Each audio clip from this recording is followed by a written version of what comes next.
Namun sialnya, pada hari itu tampak berbeda dari biasanya. Dia tidak mendapatkan seekor target pun, dia tidak mendapatkan seekor binatang pun di hutan. Tidak terasa hingga matahari pun mulai tenggelam dan hari pun mulai gelap. Namun Lugdake masih terjebak di dalam hutan karena dia belum mendapatkan satu ekor buruannya. Akhirnya Lugdake memutuskan untuk bermalam atau beristirahat di dalam hutan.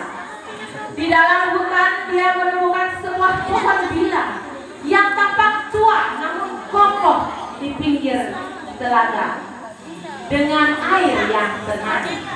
Nah, agar tidak tertidur, sang Lugdake memetik satu persatu daun bilang dan dia jatuhkan ke bawah.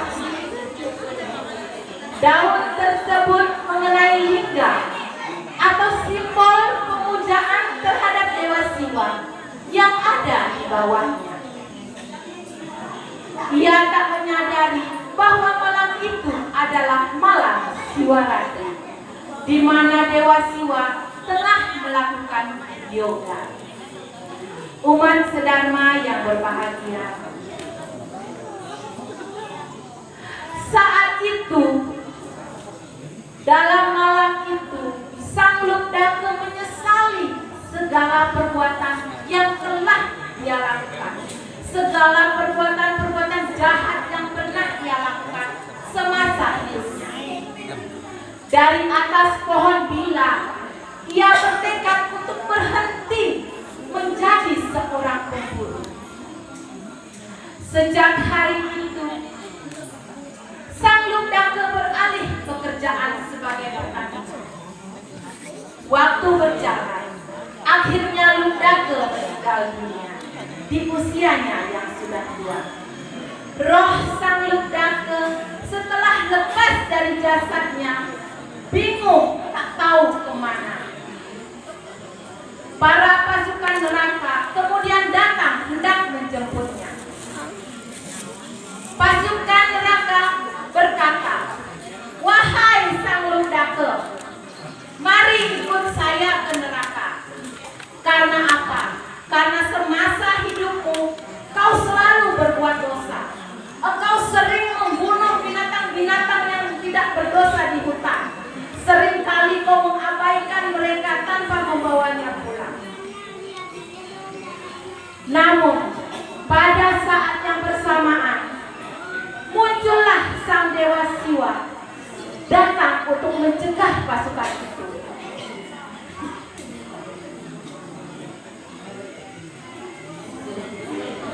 Sang Dewa Siwa mengatakan bahwa,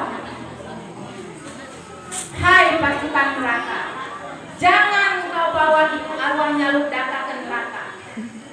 Lah, mereka tentu menyangkal, kenapa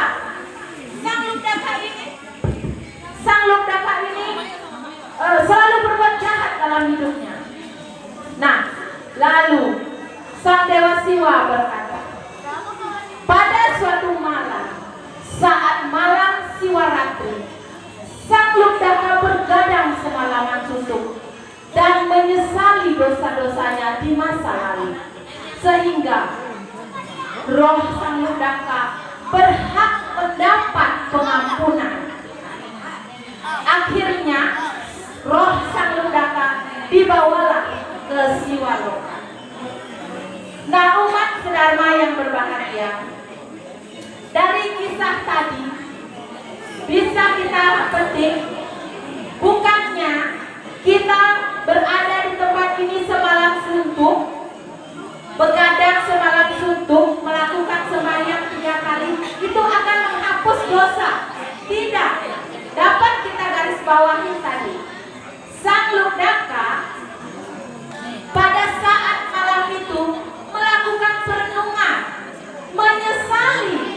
menyesali segala perbuatan-perbuatan jahatnya, dan ia bertekad. Nah, itu kita gunakan sebagai renungan. Berarti di malam ini kita berusaha merenung, mengingat kembali apa yang sudah kita lakukan dan bertekad untuk tidak melakukannya kembali, sehingga kita melakukan persembahyangan di tempat ini tidak sia-sia, cuma berkumpul main HP, momen yang tidak, itu menjadi sia-sia. Mari kita gunakan malam ini sebagai malam untuk mengintrospeksi diri. Mari kita bulatkan tekad kita untuk memperbaiki diri kita, untuk menuju ke kehidupan yang lebih baik. Kiranya itu deh penguatan dari yang tentang makna malam Siwaratri.